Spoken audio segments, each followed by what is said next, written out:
Okay, we are. So our next speaker will be Daphne Garando. She's a student from Chico State, and this will be, the title of her talk is Cooling Cows with Sprinklers, Spray Use During Summer. There we go. Hello. Can you hear me? Yeah, actually we can hear you, so you're good to go, and I've asked you to turn on your video, so we're good. Thank you. I believe, I'm sorry, my camera does not work. But that's fine. Just go for it. Not a problem. So hi, my name is Daphne. I am an animal science pre-vet major here at Chico State, and I'm working under Dr. Gracie Intrasoldi and Dr. Cassandra Tucker. We will be presenting our research, which is titled Cooling Cows with Sprinklers, Spray Used During the Summer. So heat stress is a costly concern for the California dairy industry due to production and animal losses. Cow cooling has an important role on mitigating losses. Sprinklers or soakers are the most effective cooling strategy in California climate. The sprinklers or soakers are placed on the top of the feed bunk to cool down cows while they eat. You can see that on the picture on the right. But little is known about how cows like to get sprayed with water. So next, we have our objective, which is to describe how dairy cows use of sprinklers in terms of body regions sprayed. Next, we can see the cow's body posture with the feed bunk area, which was recorded every 1 minute. You can see outside of facing feed bunk, which is one of the ways we record the cows. Inside not eating, horizontal position, backward facing away, which is another position that cows adjusted themselves. We have inside eating, and I believe that's a video. I'm not sure if you're able to play it. And that's how we determine the difference between inside eating and inside not eating. So next we have our results. There were no difference in terms of body regions sprayed when excluding feeding. The pie chart shows results when the sprays were cycling, which was between 8:15 a.m. to 11:30 p.m. The white part, which makes most of the chart, means they spend most of the time feeding. And this is not surprising because they have high metabolic needs, so they're highly motivated to eat. The yellow and pink, which makes 12%, is the time they spend transitioning between body orientations, and we are not very interested in these, although we are interested in horizontal positions and standing perpendicular back, which are the orange and blue. The t-test was 0.74 for the pie chart when comparing all other behaviors other than the eating, which means there were no difference in terms of body regions sprayed when excluding feeding. And next, we have how cows vary their use of sprinklers. On the chart, you can see individual preferences. On the horizontal axis are the cows, while the y-axis is the proportion of the time they spent at the feed bunk. So far we have observed 8 cows, and they spend their time differently. For example, cow 3 liked to spend her time in the horizontal position, while cow number 7 didn't. We hope to collect more data from the rest of the cows to get a more clear result. Next, we have has air temperature increased during the day. Cows shifted their body posture from eating. The chart shows the time between 8 and 11, which again is when the sprays were cycling. You can see that between 11 a.m. to around 4 p.m., it shows air temperature increase during the day. Cows shifted their body positions from eating. The t-test was 0.74, which shows a correlation when air temperature increased during the day, cows shifted their body positions from eating. And next, we have that cows are more likely to shift horizontal and backwards positions on warmer days. On the axis, which is the air temperature among several days, and the y-axis shows their proportion of the time they spent at the feed bunk.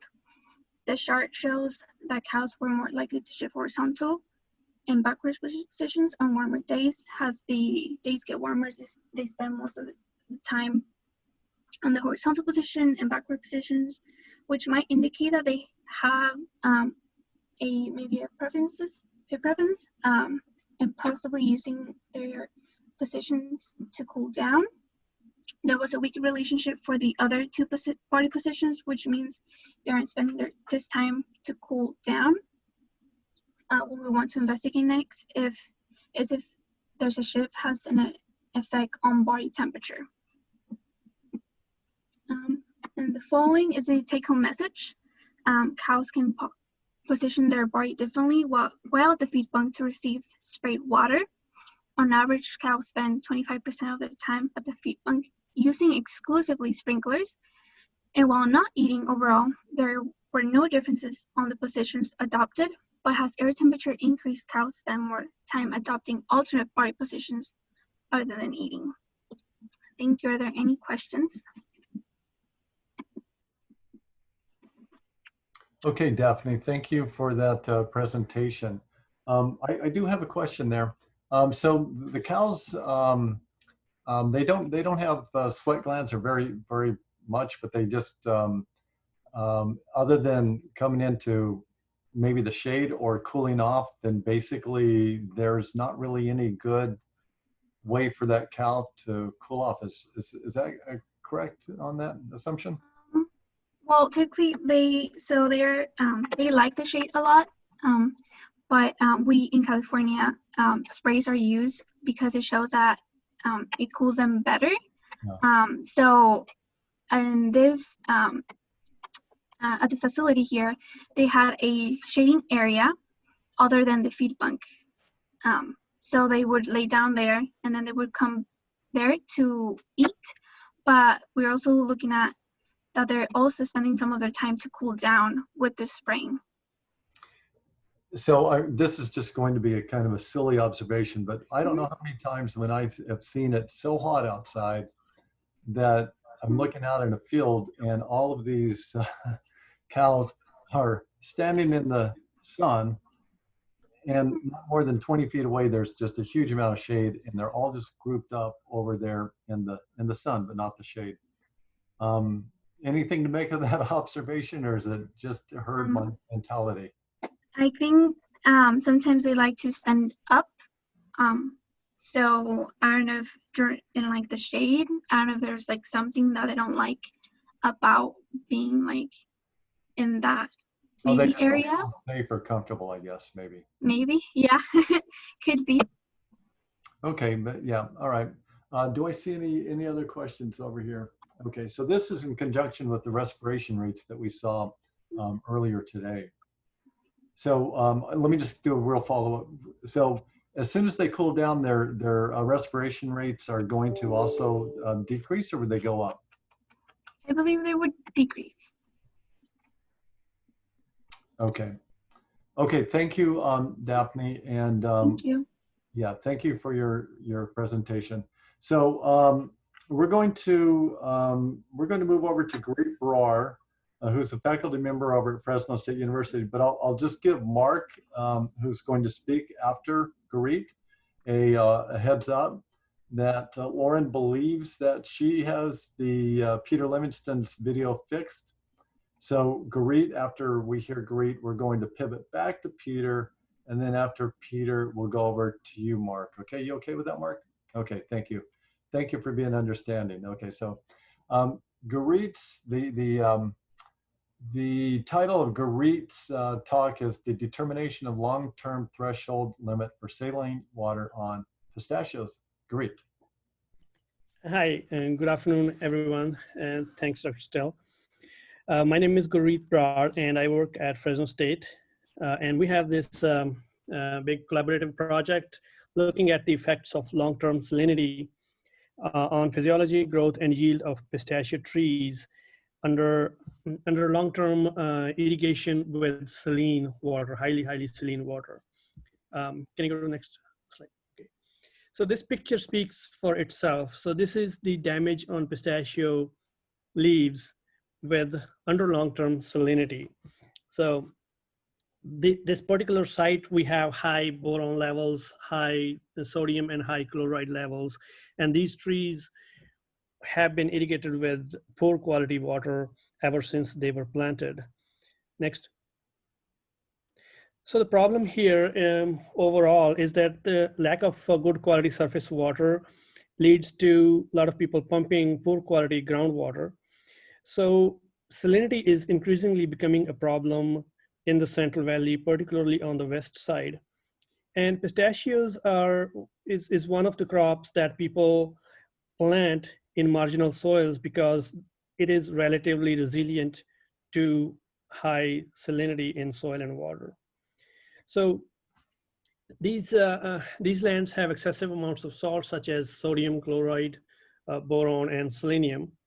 And those high salts accumulate in the plant tissue and damage the trees. Next.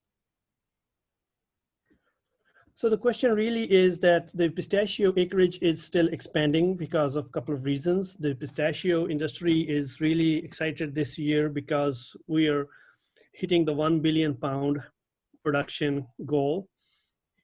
And the pistachio acreage is further increasing. Like I said, a lot of new acreage is getting planted in the newer marginal soils, which are high in salinity, because they can grow in moderate to a little bit of higher soil salinity. But we don't know how much salinity or how much levels of these salts pistachios can tolerate in soil as well as in the irrigation water. Next. So the objective of this study was to study the physiological as well as yield effects on the pistachio trees irrigated with poor quality water under long term. Next. The field we chose, it is located in the west side of the Central Valley, Southern San Joaquin Valley, in the Panoche Drainage Water District near Fireball. So we had 3 different blocks planted in 2002 and 2009 and 2011. And all of these blocks have been irrigated ever since they were planted respectively between 2002, 2009, and 2011. They have been irrigated with poor quality drainage water, which had exceptionally high salinity. In some cases, almost half of the seawater. So for the experimental approach, we worked with the drainage district to convert half of these plots to good irrigation application, good quality irrigation water, and then half of these plots remained under the poor quality water. So we got a direct comparison between each plot between 2009 and 2011 planted trees. So basically, overall, we are doing the comparison of the trees in terms of their root and soil characteristics, their leaf physiological characteristics, and their yield and other phytochemical contents. Next. So this is a schematic diagram of what happens when you have saline irrigation water applied all the time. The concentration of boron, sodium, or chloride, if they are present in the soil, and if they are also present in the irrigation water, those concentrations keep at a steady level in the root zone, because these salts come in with irrigation water and they don't get pushed down. Whereas if you're applying non-saline irrigation, like in the figure on the right, with the good quality water, non-saline irrigation water, those salts, particularly sodium, they push down the root zone and the plants are no longer taking up. So there is lesser ion damage at the upper canopy level. Next. So these are some of the sensors that were installed in 2018 when the experiment kicked off. So we had sensors installed at different levels. Next. So I will be presenting some of the results. We have a lot of different results, but I cannot include all of them. So in 2018 was the first year that the good quality water was applied in some of the trees, and a direct comparison was done. So there was no significant difference, no statistically significant difference between the total edible split and shell yields within each plot between saline and non-saline irrigated uh, trees, because that was the very first year that the good quality water was applied. Next. The nut quality data also same blank nuts percentage was not different between those saline and non-saline trees, irrigated trees within each plot. And it makes sense that this was just 1 year of good quality water, and they have been irrigated for long with saline, higher EC water. So, but next, I have a diagram from the quantum efficiency of photosystem 2 we measured using the LICOR photosynthesis equipment. And we saw that in the bearing trees, there was no significant difference between the good quality and poor quality water, but the leaf age was a factor. So there was an effect of leaf age. Later in the season, the efficiency of the photosystem 2 decreased. Whereas in the non-bearing trees, although we saw a lot of variability, but there was an interaction between the leaf age, but also with the quality of irrigation water. So I have a few take-home messages to share. The first one is that the soil EC, boron, chloride, and sodium levels, they were lower from 0 to 45 centimeter with non-saline irrigation compared to saline irrigation. Although we didn't see significant effect on yield or mostly on the leaf physiological characteristics, but the soil started showing that there have been some leaching of the salts in the good quality irrigation water. So the preliminary results show the positive impact of using non-saline water as a reclamation strategy.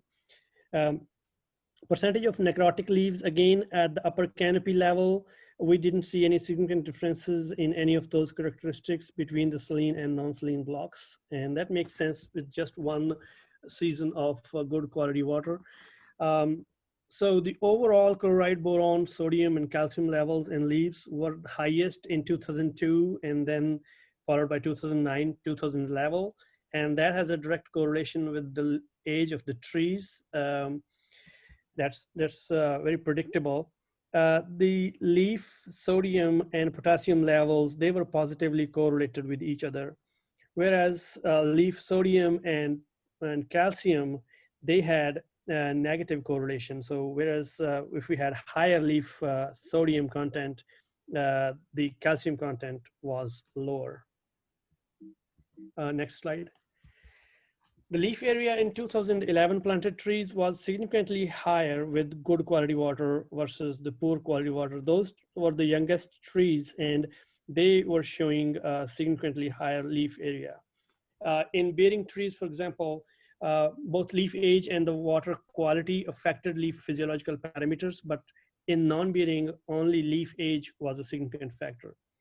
So it is important to note that 2018 was an on year, whereas 2019 was an off year. The economic analysis, we have all the data, all the yield data from 2018 and 2019 as well. We have the yield rates from 2020. So as soon as we get all the sample results, we will start doing the economic analysis.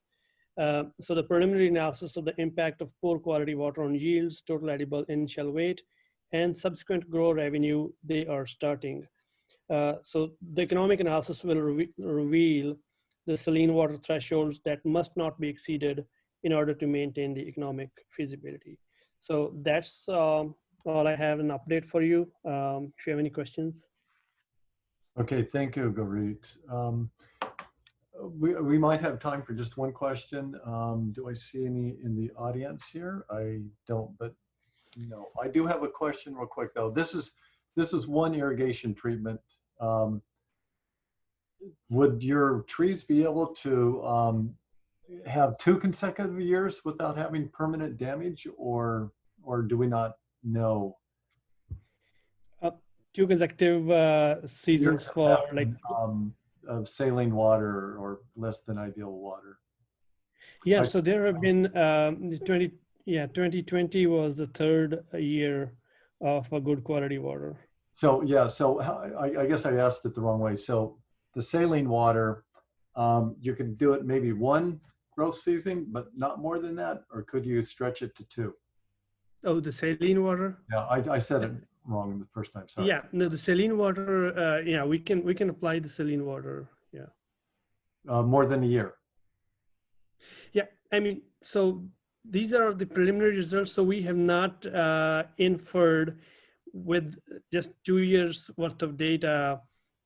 We don't have enough information to infer that how much long-term damage is the saline irrigation is going to do. But we'll probably develop some correlations of the yield, how the yields goes down Over time. Yeah. Okay. Yeah. Thank you, Garit.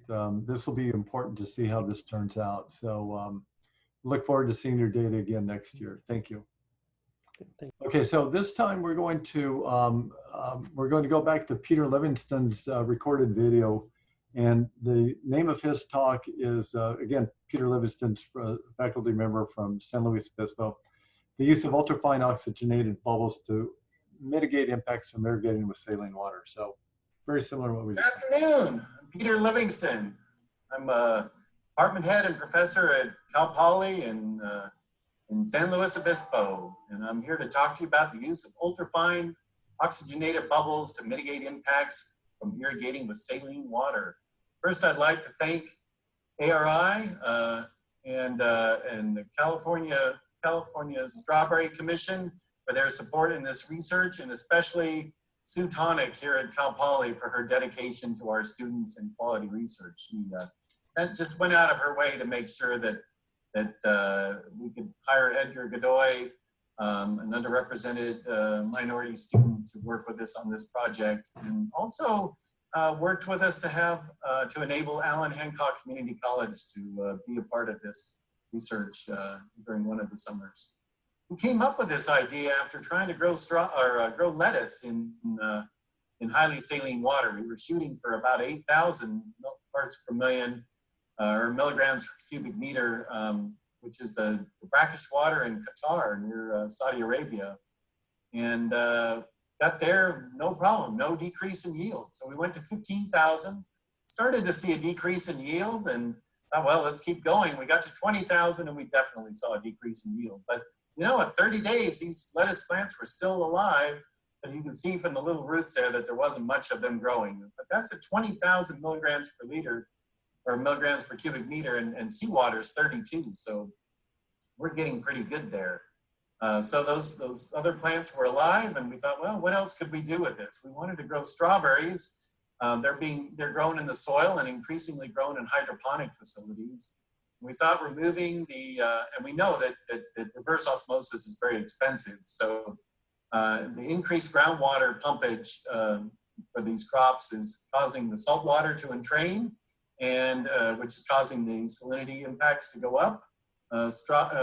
Farmers are currently using fertilizer to combat it, but that just increases the nitrogen and the other constituents in the soils. So we thought if we could get a way to buffer those roots using the ultrafine bubbles around them, that they would cause a zeta effect. These ultrafine bubbles are 105 nanometers in diameter, and they don't float. They just stay suspended. They'll stay suspended for up to 60 days, and you can inject them with whatever you want. We injected them for this project with oxygen. And they will reduce the impact from salinity. So the reason we wanted to do this is, you can see in the upper left-hand corner, the Ventura County and Monterey counties are the two main strawberry growing areas, with Ventura at over 650 million and Monterey County at over $680 million worth of strawberries per year. And you can see in those photos that upper right is Ventura, and you can even see the plastic shining on the strawberry fields there. But in Monterey County, both of those counties, they grow the crops right up to the ocean. And so strawberries you have a 100% yield at 0.7 decisiemens per meter, and a 50% yield at 1.7 decisiemens per yield. And that to us translated to about 750 parts per million and 1800 parts per million. So Our experimental design was to do a trough. We started with a soil trough with the plastic over it. And from there, we did a hydroponic study where we grew the strawberries in coconut core bags. And now we're doing a study in soil and troughs again. But these were just troughs, not in the bins. Our target salinity is 3,500 parts per million.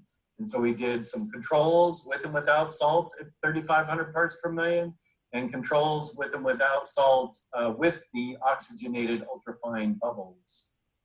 And what we found was that the soil bins, we had a 9% increase in yield, and it resulted from berries that were 9% larger. So the ultrafine berries were even larger than the standard berries, and that gave us our increase in yield because we were doing the yield based on weight. With the saline water, 3,500 parts per million, we had a 28% decrease in yield, and it was because the strawberries were smaller, and we actually had a 22% increase in the brick, so the sugar content of the berries. So we went from a large American Monterey type berry down to a smaller Asian or Japanese type berry. It was very, very sweet, very high quality. Still, yield is king here, so that wasn't necessarily great, but we showed that we could do it and with a minimal impact. The hydroponic didn't work out. The ultrafine bubbles didn't help with the salinity. And we think that that's because in the coconut core, it's a very oxygenated atmosphere, whereas the soil is at 100% saturation. And in that oxygenated atmosphere, the bubbles didn't adhere to the soil roots and weren't able to protect them. So which is why we're going back to another soil-based study for this fall. We did one over the summer, but the variable temperatures here in SLO were so hot and so variable that we couldn't get those strawberries to really go well. So our conclusion is that the soil, that moist soil under the plastic mulch, ultrafine bubbles will have an impact. They'll give us a better yield just in plain water, and they will protect the strawberry plants under salinity conditions. The next step for this is a field study out in the field with the ultrafine bubbles, and we'll see how that does. So at this point, I'm going to turn you over to the capable hands of Dr. Sarah Kuwahara, my co-PI, and she will be answering any questions you have. Thank you, and I'm sorry I can't be with you. I'm out on jury duty this week, and wish I could be there though. So thanks again to ARI and California Strawberry Commission. That's right. Thank you, Peter. Do we have Sarah? Is she on? There is a question if you want to answer this. Is there a question from Garit about the units presented for salinity? Is it TDS data or in parts per million, which is also equivalent to milligrams per liter? Simply, he's not familiar with the milligrams per meter cubed. But he did say that it was close to the level of salinity of seawater. I don't know that Sarah's in here to answer any questions. But anyway, it doesn't appear that we'll get that answer. Very interesting, and it's too bad that Peter is out there doing his civic duty, so good for you, Peter. But very interesting project and very interesting. Raises a lot of questions in my mind. Our next speaker is Mark Mosny. He is a student at Cal Poly Pomona. The title of his presentation is Novel Methods for Post-Fire Restoration and Management in California Wildlands. Mark, go ahead. Hello, everyone. Thank you, David, for the introduction. So California is no stranger to fire. In fact, many California native plant communities are not only accustomed to regular fires, but require them in order to remain healthy. One such community is Chaparral, which consists of dense stands of drought-tolerant shrubs and can be found at low to mid elevations, especially on hillsides and canyon slopes. Historically, chaparral fires would come through every 30 to 150 years and burn up most of the above-ground vegetation, leaving behind these shrub skeletons. The shrubs in this community adapted to this fire regime by resprouting from their roots or from seeds that were stored in the soil until the right time, such as this, when there was enough space to sprout and establish. If the shrubs can't reach maturity and set seed before the next fire, their numbers dwindle over time, which allows for non-native species to take hold and spread through our wildlands. Due to increasing fire frequency over the last century, these communities have been experiencing type conversion from native shrublands, pictured on the left, to non-native grasslands, pictured on the right. In order to give these communities a fighting chance in resisting type conversion, we need to remove as many non-native invasive grasses as we can and replace them with as many native shrubs as we can. We also need to make sure that the shrubs we plant establish quickly so they can reach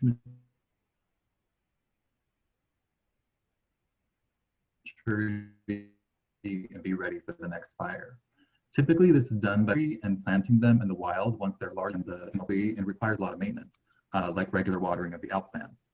Also, if the plants aren't fenced and don't have their own defenses against herbivores, they often get eaten. To lower restoration costs and prevent herbivory of the seedlings, we decided to collect and plant native shrub seeds directly on site and shield them using tree shelters. Tree shelters are these plastic tubes that are typically used to protect seedlings from herbivory. Over the last 2 decades, research has shown that they can also mitigate other physical stresses, such as limiting direct sunlight and wind exposure, which reduce seedling transpiration. This research, however, focused on tree seedlings, so we wanted to see if using shelters would be beneficial for shrub seedlings as well. My hypothesis was that sheltered seedlings will experience higher germination and growth rates than exposed seedlings due to mitigation of physical stresses by the shelters. The restoration sites were set up in the Copper Fire area of the Angeles National Forest near Santa Clarita. The treatments included a shelter treatment, an exposed treatment, and a cage treatment, which was added to see if the protection from herbivory, sun, and wind by shelters was more beneficial to the seedlings than just herbivory protection by the cages. All treatments were seeded with locally harvested seed of the following chaparral shrub species: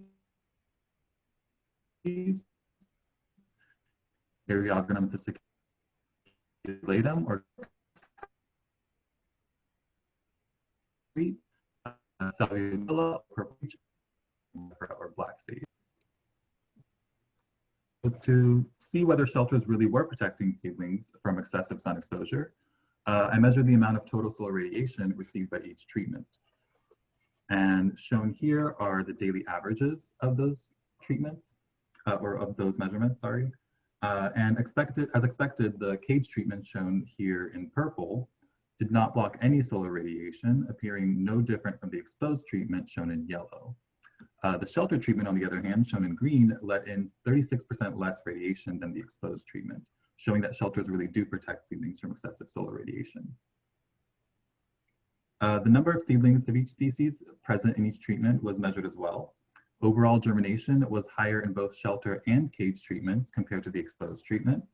And this pattern was echoed by Eriogonum fasciculatum, shown in light blue, while the 2 salvia species, shown in green and purple, germinated best in the shelter treatment. Next slide, please. Above ground seedling volume was calculated using the height and diameter measurements of the tallest seedling of each species within each treatment. Although there were no statistically significant differences between treatments for Eriogonum, shown on the left, the trend here shows that Eriogonum seedlings were largest in the cage treatment. For the salvias, on the other hand, shown on the right, there was a statistically significant difference between treatments, with the shelter treatment producing the largest seedlings. So in conclusion, it's better to protect the seedlings to some degree rather than leave them exposed, but the level of protection depends on the species being used. So Eriogonum did best in the cages, which means it likely only needs protection from herbivory, not from sun and wind exposure, whereas the salvias perform best in the shelters, they likely need protection from herbivory, sun, and wind exposure. The data presented here were preliminary, so we'd like to collect more data now that the forest closure order has been lifted.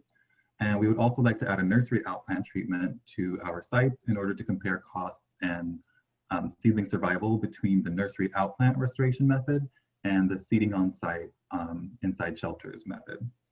And now I'd like to thank ARI, the National Fish and Wildlife Foundation, Cal Poly Pomona, and the Forest Service for their funding and cooperation in this project. Thank you. Yeah, great presentation, Mark. I have a couple of questions for you. So just one comment, it's just amazing. It's like night and day that the pictures that you had showing that intact community versus the invasive one. people could see the differences in that diversity and actually aesthetics between the two. It's kind of amazing. The second question is that when you have the tubes around there and you're protecting against the solar radiation, is that mainly a protective mechanism from dehydration and to reduce evapotranspiration, I guess? Yeah, so by reducing excessive solar radiation and wind exposure, it prevents some transpiration. So because when there's higher winds, for instance, that reduces the boundary layer around the leaves, which then leads to more transpiration. So these shelters, they actually have some holes down the middle, which adds some ventilation. So there's not like too much, the air temperature doesn't go up too much inside, but they do protect from a lot of wind exposure. Did you do a dormancy breaking treatment before you planted these out, the seeds? So no, we collected them last summer, and not actually a summer ago, so a year ago. And then we planted them. Well, we did seed trials first to test their viability. We treated the seeds according to protocols that increase germination. So, for instance, for the salvias, what we do is we put them in gibberellic acid for an hour, and that breaks down some of the seed coat. Then we drain them from that and then put them in liquid smoke. And then we water them in with the liquid smoke, and that simulates fire conditions that then help them sprout. Yeah, isn't that a great discovery that you could use that liquid smoke and it helps break that dormancy for these chaparral species? Yeah, that's great. It's been a really effective tool for us. Yeah, so just buy a shelf off the shelf at your grocery store. You know, believe it or not, that was a paper in Nature 10 or 15 years ago. But anyway, very cool. Thanks, Mark. Yeah, thank you. Great presentation. Thank you. Our next speaker is Megan Luke, a master's student from Chico State University. And she will be speaking about the old past new tricks, applying new strategies and technology to walnut husk fly management in California. Megan, can I just ask you, where are you sitting right now? What part of the world? Oh, I am in Western New York right now. So I've been reminding myself to say good afternoon rather than good evening, because it's actually nighttime here. Very good. Thank you for joining us. Yes, thank you very much for the introduction and good evening. First slide, please. Thank you. Walnut husk fly is an economically significant pest of English walnuts in California. As detailed by Boyce in 1934, it was first described as an invasive pest from the Midwestern USA, where it is an endemic insect hosted by black walnut trees. Boyce suspected that it was introduced to California sometime in the late 1920s. It's a member of the fruit fly family and has a typical dipteran life cycle with an egg, larval, pupal, and adult stage. Next slide, please. Here you can see the illustrated life cycle of this fly, complements of UCIPM. The important aspects to note here are that the fly typically has a single generation per year, emerging June through September, although the fly may remain in that pupal stage in the soil for up to 3 years. Most studies on the phenology, behavior, and biology of this pest date back to the 1930s through 50s, with most recent studies focusing more on the efficacy of various insecticides and their application methods, and the chemical ecology of the host-insect relationship. Next slide. This insect causes damage to maturing walnuts while they're still in the trees. The female deposits eggs in the green husk of the immature walnut, and once hatched, the subsequent damage caused by the larva feeding on the husk causes dark staining on the shell of the nut and makes the husk difficult to remove. That's going to be those bottom 2 photos on the edges there. The results are a lower quality in-shell product and economic losses of up to 30% value for the producer. In heavily infested nuts, the kernel may darken, which leads to a loss of profit for shelled nuts as well. And you'll see those in those upper 2 pictures. Next slide, please. Common monitoring and subsequent management plans for this pest include utilizing baited monitoring traps at a rate of about 2 traps per 10 acres, and beginning low volume or air blast sprays of various insecticides once flies are observed in monitoring traps, often at very low numbers, 2 or 3 flies in some cases. Frequently, these sprays will continue for the rest of the growing season, resulting in multiple applications of insecticide in just a few months. We hypothesize that due to the single generation nature of this pest, and the fact that a viable trapping system already existed specific to walnut huskfly, that mass trapping might be an efficacious method for reducing walnut huskfly populations in orchards. Mass trapping has been used with success in both navel orangeworm and codling moth in several different nut crops to reduce populations of damage-causing insects. Reducing pest populations through trapping has the potential to reduce the need for insecticide applications, which protects waterways, residential communities, soil, and farm workers from exposure to these chemicals. In addition, mass trapping also serves as an intensive monitoring program, giving us higher resolution insights into pest distributions within orchards over time. Next slide, please. For our research, we utilized 7 locations in 4 counties in Northern California where walnut orchards are common. Each site had 3 10-acre blocks. Each replicate had traps placed at each of 3 trap densities, 2, 6, or 12 traps per acre. The goal of this was to determine which density would be the most effective in reducing walnut huskfly while being economically feasible for growers at the same time. Next slide, please.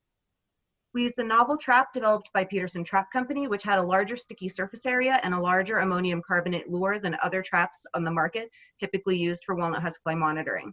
This reduced the need for replacing traps and lures throughout the season. Trap GPS was collected and traps were checked once per week from mid-June through harvest at the end of September. Most of the experiment occurred in Chandler variety walnuts on Paradox rootstock, being as it's a very, very common variety of walnut that we see in North Central Valley. Next slide, please. We are currently in the process of analyzing the data that we have collected so far, but what we have for you today is some heat maps of trap captures, which indicate that geospatial analysis may reveal some fascinating information about the effectiveness of monitoring traps and general fly behavior in trapped orchards.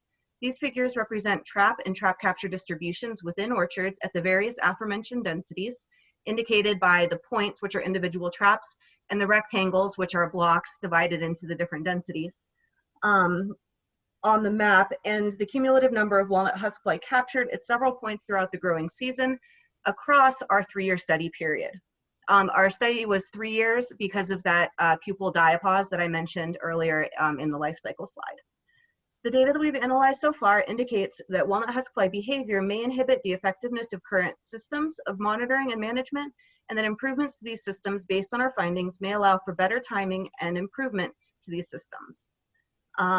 We may be able to recommend better placement and timing of insecticides in orchards, and we may have a better understanding of the economic threshold for trap captures and in-orchard damage, and a better understanding of the development of trapping systems and monitoring guidelines. Next slide, please. In terms of benefits to the state of California, it is our hope to be able to use this data to determine improved management strategies for this fly, as I just mentioned, including recommendations about the use of mass trapping, improved monitoring trap placements, and more precise timing and location for insecticide sprays to reduce the need for these measures. The outcome of these recommendations could be a drastic reduction in the amount of insecticide needed to keep this pest below economic threshold levels, which is financially beneficial to the grower, while at the same time being beneficial to the environment, local communities, and farm workers. So it would be a true win-win situation. Thank you for your time. We'd like to give a big thanks to the Agricultural Research Institute, the California Walnut Board, Integral Ag, who's one of our industry collaborators, the Chico State University Farm, all of our farmers that hosted our experiment, and some wonderful undergrads that helped me check somewhere in the vicinity of 1,700 traps per week for a few years there. Yeah, thank you, Megan. Did a great job with that. Let me ask a follow-up question real quick. And that Absolutely.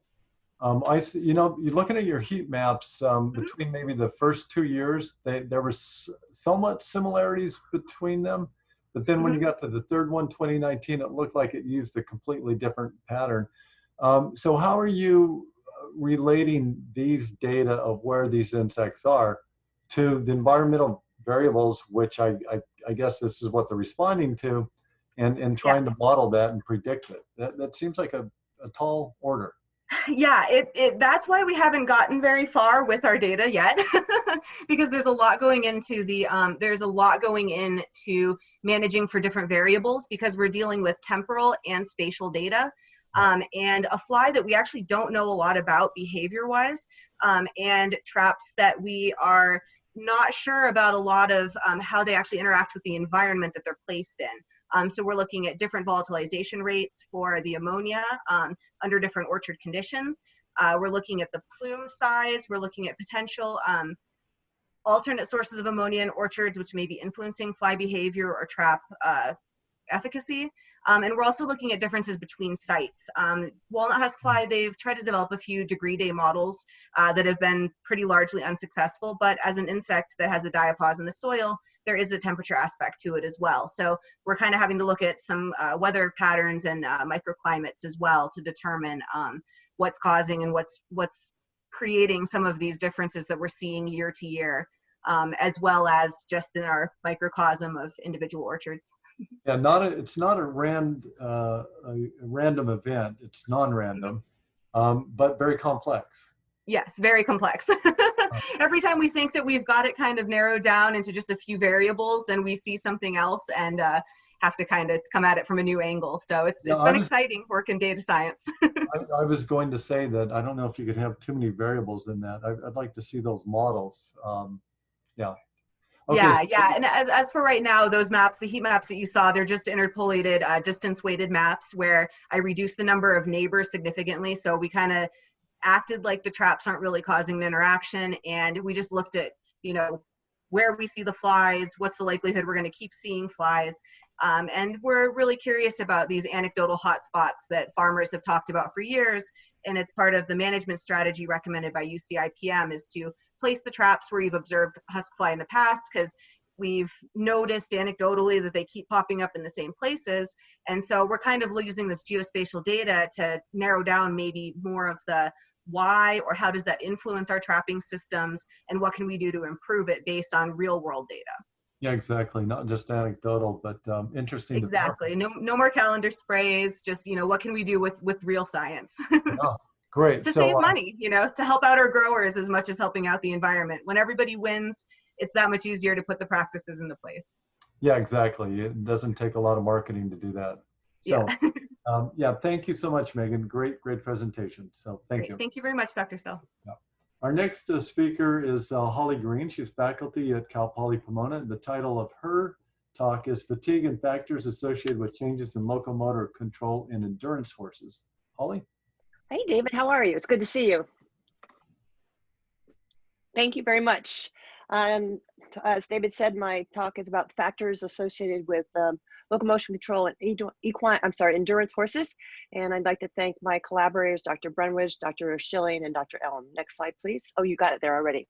Thank you. So endurance riding is a long distance competition against the clock, which tests the speed and endurance of horses and the rider. And it started as a sport in the early 1900s, where the US Cavalry tested its horses on a 5-day, 483, not 48, 483 kilometer ride for each horse carrying 91 kilograms. The first organized endurance ride in the United States was the 160 kilometer ride in Tebas, the Tebas Cup, which goes from Nevada to California. This occurred in 1955. And this ride still occurs every July. And it's known as the world's best, most difficult equestrian endurance ride. Traditional rides range from 50 to 100 miles, and the most common is a 50-mile ride, and all rides are completed in one day.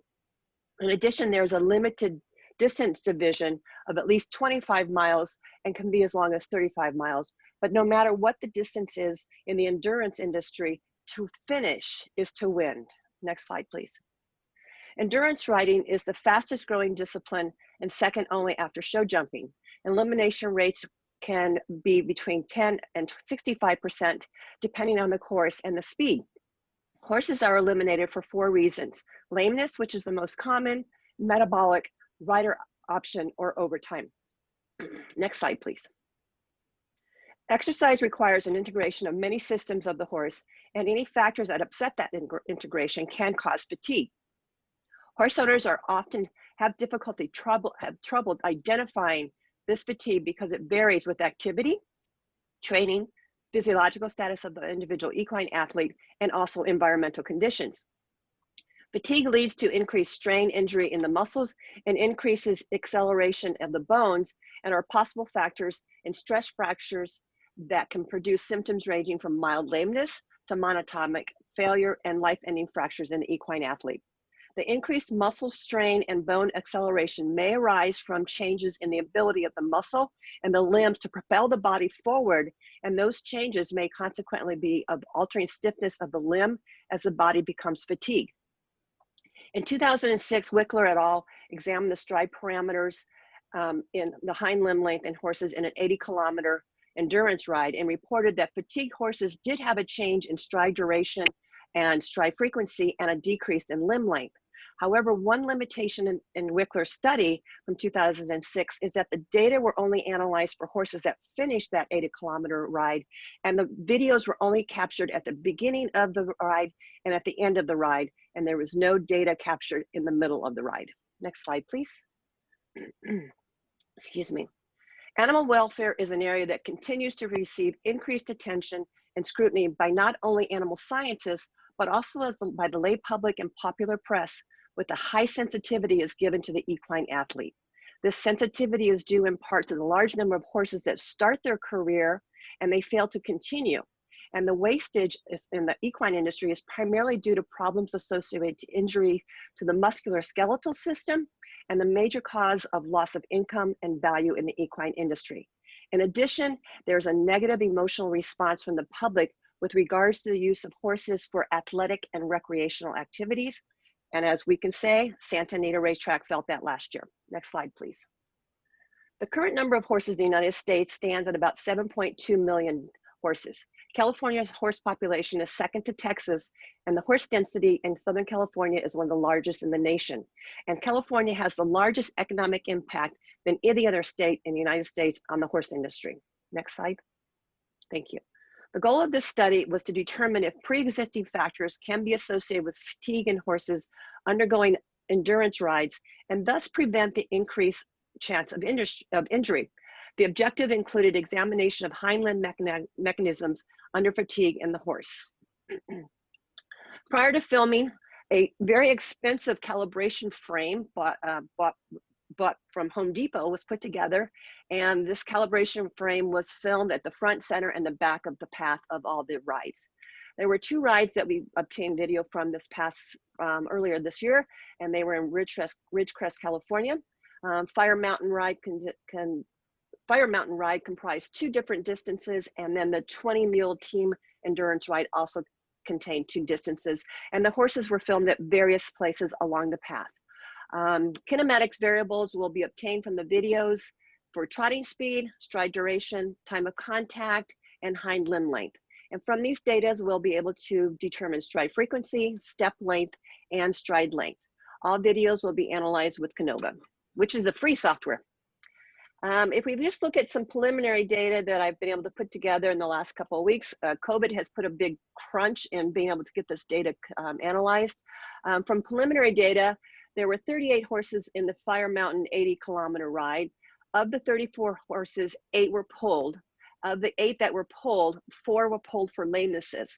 So I took those 4 horses that were pulled for lamenesses, and I randomly chose 4 horses that finished that ride, the 50-mile ride, and did some analysis on the hind limb and also correlation with the number of miles they competed in for the 2019 season. While there was no significant difference between hind limb length within the two groups, the groups that were pulled, those horses competed in 30% more endurance miles during the 2019 ride, as opposed to those horses that completed the entire 50-mile ride. Additional data needs to be analyzed for these rides, which might then reflect a different outcome of these graphs represented. Next slide, please. The future plans for this project is to continue completing the data analysis for all the rides, which includes about 30 more horses from the Fire Mountain rides and about 40 horses from the 20-mule ride. The data will also be acquired from the American Endurance Ride Conference website for the horses' previous year's competition, and hopefully we can get a correlation to see if there's a clearer picture of factors that could prevent the fatigue in these endurance athletes. Next slide, please. 5:30 a.m. departures, cold morning in the high desert and a rainstorm was a great experience for the students that helped support the data collection. And it also gave these students an understanding that the time of day, the temperature, and the weather never interrupts data collection. I thank you very much for this opportunity to present the ARI funded project. Great, thank you, Holly. You're So welcome. one of the comments is that just like human endurance races, to finish is to win. True. Yeah. True. But with human, well, some of the higher competitive human endurance rides, there's a monetary compensation in regards to sponsorships. We don't have that in the endurance industry. There is no money in regards to the endurance industry. And in fact, these owners of these horses, they get excited when they get a water bottle for their completion. Oh my. But let me ask you a question. So the things that, if you look at the musculoskeletal of these endurance horses, and learn how these horses that are able to finish, what makes them able to finish so frequently, and is there anything that you could learn that would apply to the race horses, because they're breaking down all the time, or are they mutually incompatible? I would say that there are parts of them that are mutually incompatible. The horses, because I did bring up Santa Anita, and we're looking at thoroughbreds on the track, and 90% of the horses that compete in endurance rides are Arabians. So they have different fiber types, different composition of their bodies. They're able to, thoroughbreds run shorter distances. Arabians are designed to run long distance based on their muscle fibers. I will say that it's a subjective opinion, but those horses that were pulled in this particular ride, those horses were rode hard. They were rode really hard and fast. And I think that the people that have more experience or a little bit more conservative in their horse activity, those horses are running or competing at a little bit lower, not lower level, but a slower pace, because it is just about finishing. It's not about money. So yeah, this isn't like a Pony Express getting from point A to point B. No, as I said, to finish is to win with these horses. Yeah. Okay. And it takes a lot of energy to condition your horse to be able to compete in these kind of rides. And so the goal is not to have your horse break down. Yeah. Yeah. And I think that probably, as you're saying, a lot of conditioning for the human on the back of the horse too. True. Yes. Okay. Thank you, Holly. Thank you, David. It's great to see you. Good to see you too. All right. Thank you. Our next speaker is Magdalena Maj, a faculty member over at San Luis Obispo. And this is super interesting. Plant production of an oral vaccine for immunization of pigs, a novel approach to the development of an oral vaccine against the topic of the year, coronaviruses. Magdalena, go ahead. Yes, thank you. Thank you, Dr. Steele. Welcome, everybody. So yes, indeed, the last talk, and it's so important right now in this coronavirus epidemic. So porcine epidemic diarrhea virus, PEDV, belongs to coronavirus family and causes a highly contagious entering disease in pigs. PED virus targets the villi of the small intestine, inducing diarrhea and severe villi atrophy, which leads to malabsorption of nutrients. PEDV emerged in the United States in 2013 and led to substantial losses in swine industry because PEDV is resulting in high mortalities in suckling piglets.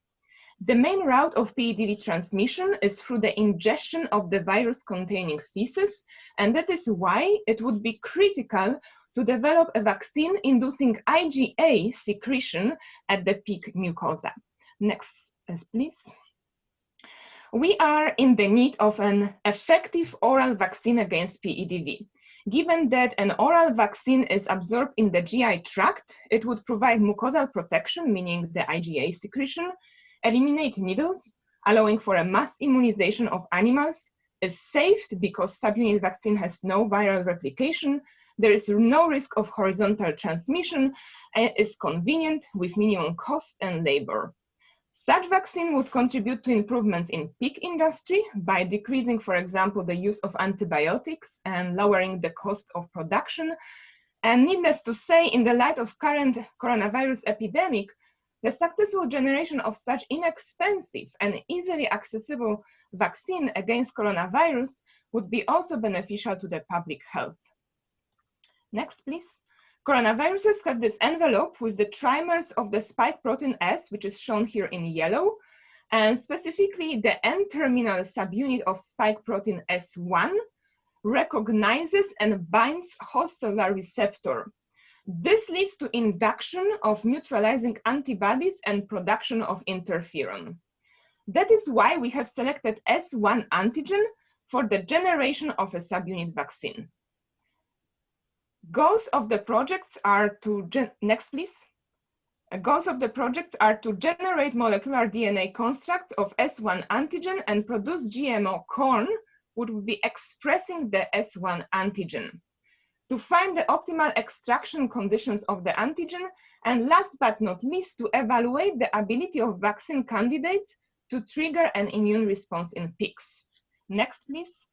We have prepared several different DNA constructs encoding S1 antigen. In addition, this PDK construct is fused with LTB, which acts as an enhancer of the immune response. And the PDM construct shown here is fused to DC peptide, and the DC peptide binds to dendritic cells and enhances the immune response as well. Each of these constructs was inserted in expression vectors and transformed into corn seed by electroporation. Next. We have selected corn as an expression system for production of recombinant proteins because this plant system is cost-effective, gives high yield, and an estimated expression levels of antigens reaches over 2 grams per kilogram of whole grain. Next. After harvesting the corn seed expressing S1 antigen, we have evaluated the actual content of S1 protein by a Western blotting technique. These are the representative images for PDC and PDK transformed corn seeds. The red arrow is pointing at the band, which is at the right molecular weight for S1 antigen. Next, please. In order to evaluate the immune response of orally delivered S1 antigen in vivo, we conducted an animal trial with 30 young piglets. We used 15 piglets from naive Iberian pigs and 15 commercial pigs with 6 animals per treatment. These are our treatment groups here in the table. And what I would like to point out is that oral S1 is representing the GMO corn expressing S1 antigen, while inject S1 is representing injected conditionally approved commercial PEDV vaccine, which is known only to produce the IgG secretion. Next, please. So the results here are showing on the x-axis the treatment and on the y-axis the percentage of pigs with a positive PEDV titer. We are interested in group B, which was fed the GMO corn expressing S1 antigen. There was no IgG response in these animals. However, we are currently working on assay optimization for measuring the actual IgA level. Next, please. Also, at the beginning of 2021, we will be performing second animal trial with those PDK and PDM constructs, which should be enhancing the immune response. And we are strongly hoping to see a nice immune response in the piglets. Next, please. With this, I would like to acknowledge Dr. John Howard and Dr. Rodrigo Manjarin and all the Cal Poly students and collaborators such as Mazen, ABI, Acorn Seekers, and Cal Poly University. Thank you so much for listening. Yeah, very fascinating work, Magdalena. We do have a question. So could the post-translational modification system in corn be an issue? So we believe that it shouldn't be an issue because the company which I'm working with, ABI, with Dr. John Howard as the representative, actually they have previously worked on the different vaccine which was also expressed in the corn, and they successfully shown the protection, that it did protect. So therefore we believe that it should work actually.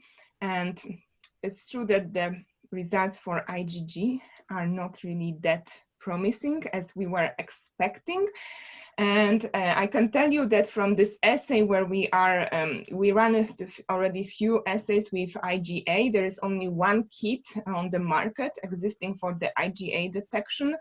So the problem is that we're getting some signal, however, noise to signal ratio is kind of too big to basically realistically interpret the data and have a strong evidence that it actually worked. Therefore, it didn't present that. Why did you choose IgG to begin with over IgA, for example? Yes, so because this IgG assay is like this is a well-established assay which is very it's validated and it's easy to run. So this was like our first screen, basically, to see if we had the IgG response. And indeed, we really should be looking at IgA. However, this assay, which is commercially available, is for detecting IgA in the milk. And because these are piglets, we could not collect the milk. No. And we are working with fecal samples. So the fecal samples, to isolate the protein and to run these samples with that kit it's just problematic, that the assay itself. So we could not conclude whether we have those IgA response or not. Right. And second of all, the whole idea of this immunization is actually to feed the mothers, to feed the sows with the corn, and that they would induce the passive immunity, and then the small piglets would already be immunized with the passive immunity from moms, from sows. So we are using those piglets just kind of to screen for the constructs which would be working. And here I just show you the 3 main constructs, but actually we have 15 constructs. And we started just working with those 3 from practical reasons and because they had the highest S1 antigen expression as determined by the Western blots.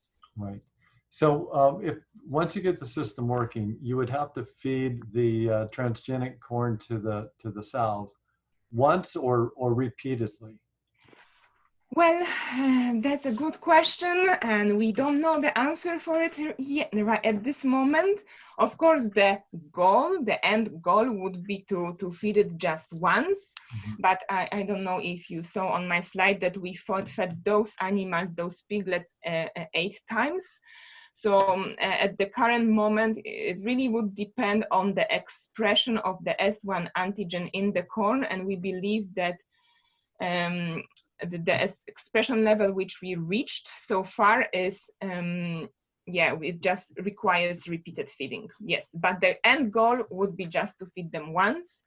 And that would be enough to trigger the immune response. Hopefully, yes, but we don't know it at the current moment. Yeah. So this is great technology, and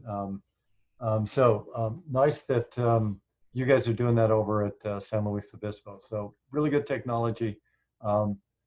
Super cutting edge, but also very applied. So there's where you see the marriage between the 2 of that. So Magdalena, thank you for coming and talking to us today. Yeah, thank you so much. And wrapping up as our last speaker, and it was really great science that you were showing us, and that I do have to say all of the panelists have such various variable diversity of projects, different techniques, different approaches, but it's all really good science. And this is my favorite part of actually the day, is to get to listen to everybody's science that they're doing and what we're funding here.